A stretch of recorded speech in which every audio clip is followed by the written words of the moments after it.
So I chose The Story of an Hour by Kate Chopin, and I apologize, but I am reading off a script, so I'm trying to read and look at the screen.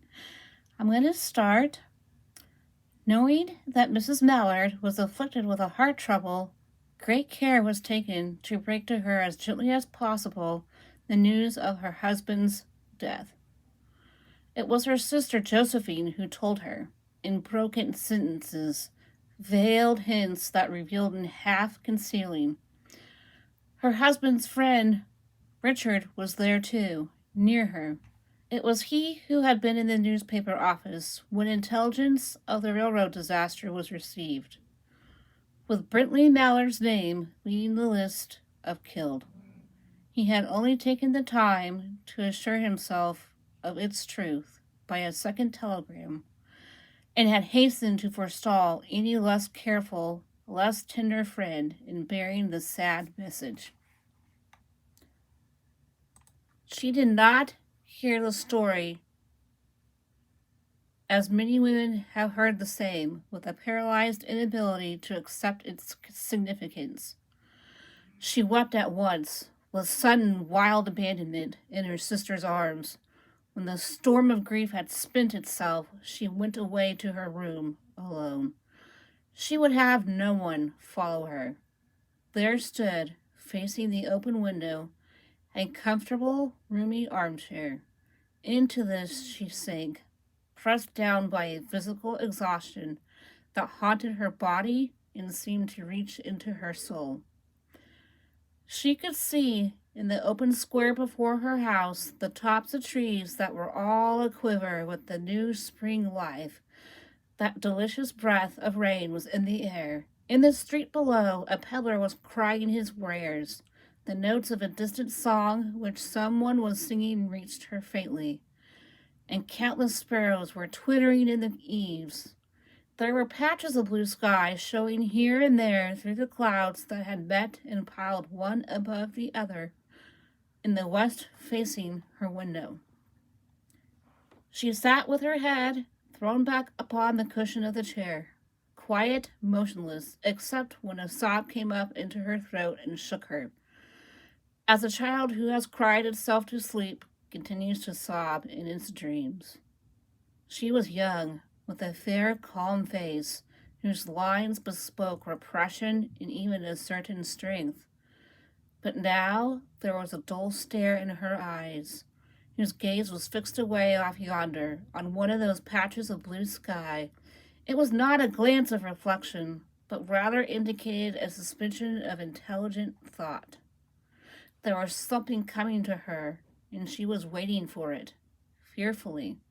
What was it? She did not know. It was too subtle and elusive to name, but she felt it, creeping out of the sky, reaching toward her through the sounds, the scents, the color that filled the air. Now her bosom rose and fell tumultuously.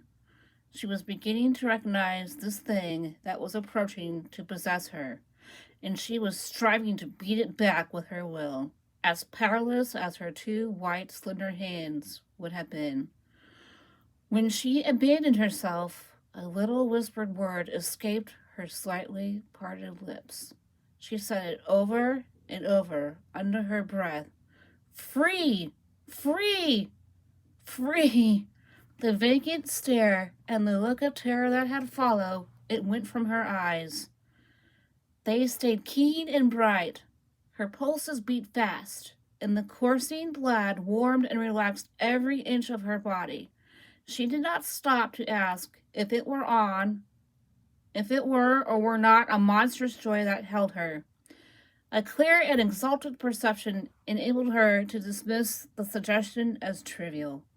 She knew that she would weep again when she saw the kind, tender hands folded in death, the face that had never looked save with love upon her, fixed and gray and dead. But she saw beyond that bitter moment a long procession of years to come that would belong to her absolutely, and she opened and spread her arms out to them in welcome. There would be no one to live for her during those coming years. She would live for herself. There would be no powerful will beating hers in that blind persistence with which men and women believe they have a right to impose a private will upon a fellow creature. A kind intention or a cruel intention made the act seem no less a crime as she looked upon it in that brief moment of illumination. And yet she had loved him, sometimes. Often she had not. What did it matter? What could love, the unsolved mystery, count for in face of this possession of self-assertion, which she suddenly recognized as the strongest impulse of her being? Free! Body and soul, free! She kept whispering. Josephine was kneeling before the closed door with her lips to the keyhole, imploring for admission. Louise, open the door! I beg, open the door! You will make yourself ill! What are you doing, Louise? For heaven's sake, open the door! Go away! I'm not making myself ill. No.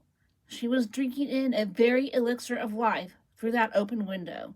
Her fancy was running riot along those days ahead of her. Spring days and summer days and all sorts of days that would be her own. She breathed a quick prayer that life might be long. It was only yesterday, she had thought, with a shudder, that life might be long. She arose at length and opened the door to her sister's importunities.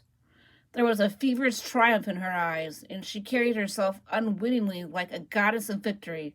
She clasped her sister's waist, and together they descended the stairs. Richard stood waiting for them at the bottom. Someone was opening the front door with a latchkey. It was Brentley Mallard who had entered, a little travel-stained, composedly carrying his gripsack and umbrella. He had been far from the scene of the accident and did not even know there had been one. He stood amazed at Josephine's piercing cry, at Richard's quick motion to screen him from the view of his wife. But Richard was too late. When the doctors came, they said she had died of heart disease, of the joy that kills.